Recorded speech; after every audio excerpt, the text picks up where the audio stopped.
Mr. Mayor, can I start by thanking yourself, the Monitoring Officer, Democratic Services and the Chief Exec for their assistance in bringing this motion to the agenda this evening.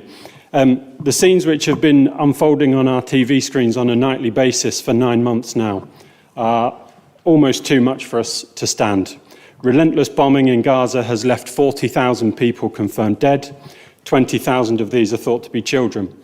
A recent letter in The Lancet says the figure could be perhaps 186,000 because of the enormous number of people buried dead under the rubble. I don't know why Councillor Wilkinson's laughing. It's not a laughing matter.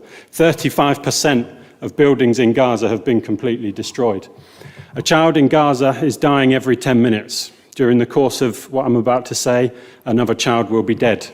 More parents grieving, more best friends left lonely, more hopes and dreams shattered. The media continues to refer to what's happening as Israel's war on Hamas. But what's happening in Gaza is not a war. On one side, a nuclear-armed state, one of the most sophisticated militaries in the world, backed initially unconditionally and enthusiastically by the US, the UK, and other Western countries, though that's changed as the unfolding horror has become clear. On the other side, mainly civilians torn from their homes, struggling to survive, waiting for death. I wish I had time this evening to tell you some of the stories of Gaza that I've heard. To tell you about people like Saeed. Saeed's about 10. His family is hit by an airstrike. He digs his younger brother, Mohammed, out of the rubble. Mohammed is dead, so are his parents. Saeed is still covered in dust as his brother is laid out in a body bag. Adults tried to move Saeed away, but he tells them that he wants to be buried. He wants to be buried with his brother. This happened in February, and nobody knows if Saeed is still alive. Then there's Ghazi, a 5-year-old girl whose house is bombed. There's limited medical supplies, so a makeshift operation stopped her from dying. But when she gets infected, doctors have to amputate her leg with no anaesthetic available. The pictures of Ghazi, just one of hundreds of children who have had amputations with no anaesthetic, lying in agony. The greatest fear for any parent is not being able to comfort our children. But you do not need to be a parent or even know a child to feel this pain. You simply have to be a human being. Snipers shooting children is not self-defense. Massacres of people trying to get scarce flour to feed their families is not self-defense. Every time international law is broken and the world watches, we lose more of our humanity. Perhaps the most natural reaction to these scenes is to switch off. But the lesson from history is that we must not switch off from suffering. We must continue to speak out. Bombing ambulances is a war crime. Murdering children is a war crime. Attacking hospitals is a war crime. Cutting off food, water and electricity during an all-out siege is a war crime. We do not only have a moral duty to speak out, but Britain has played perhaps a unique role in this situation. Promising the Palestinian homeland to another people with the Balfour Declaration in 1917, which set in motion the apartheid state that we see today, through to continuing to sell Israel the arms which have sustained the occupation and are enabling this genocide. And be in no doubt that this is a genocide. When Volker Turk resigned as the UN Human Rights Commissioner in October, he said this: "This is a textbook case of genocide.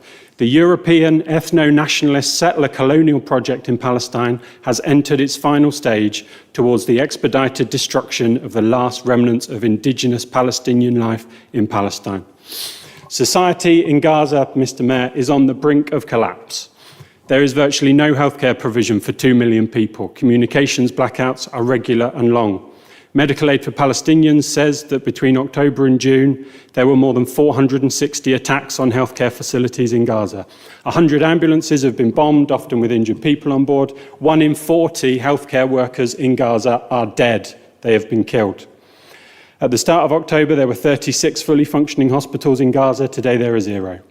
The head of UNICEF, the United Nations Children's Fund, said children are increasingly at risk from preventable diseases and lack of food and water.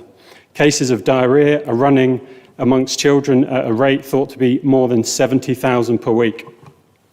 Now, like most of us, I've knocked on a few doors in my time. We've all knocked on a lot recently. So imagining knocking on a resident's door in your ward and they tell you that their child is facing amputation without anaesthetic, that 50 members of their family have been murdered in one night.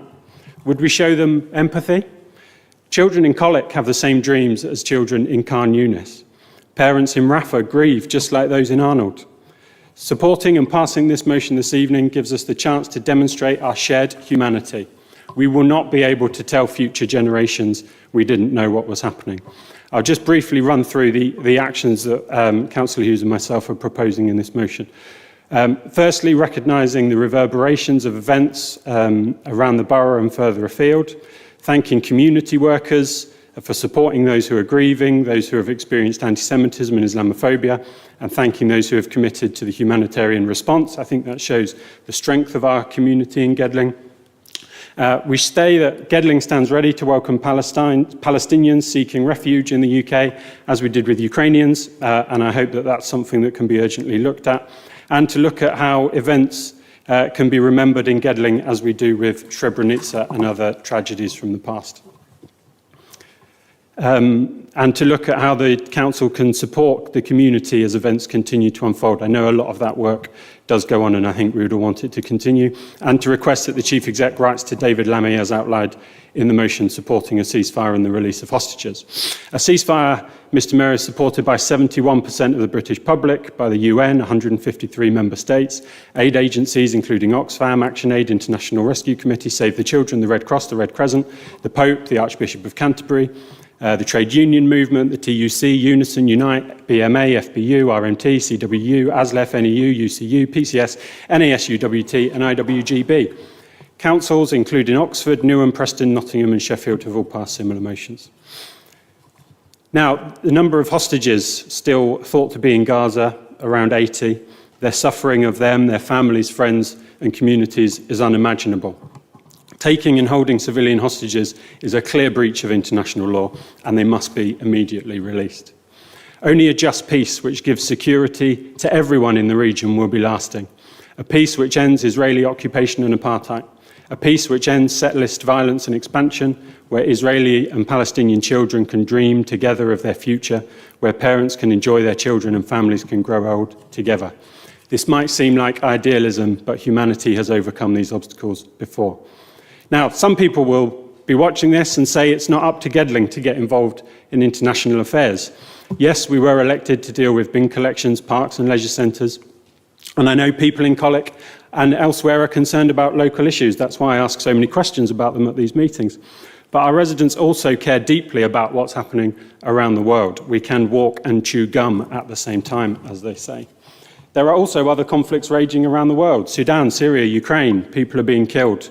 The Uyghurs are suffering in China, women in Afghanistan, and I will work with any councillor who wishes to bring about peace and an end to suffering. You might also be thinking that this motion is symbolic and won't make any difference. Maybe so, but the Ukraine flag, which seems to have been taken down, the Ukraine flag which is flying outside this building is symbolic. The motion which some of you passed in February 2022 made no difference. The minute silence we have to remember Srebrenica is symbolic. We do a lot of symbolic things because symbolism matters. This is about sending a message to our residents of the kind of world we want to see. It's also not true to say that this started on October the 7th. Can I just remind you, Councillor Whiting, you have 30 seconds left. Thank you. I'm coming to a close. Israel has been occupying Palestinian land for decades, and the ICJ ruled this week that this is a de facto annexation.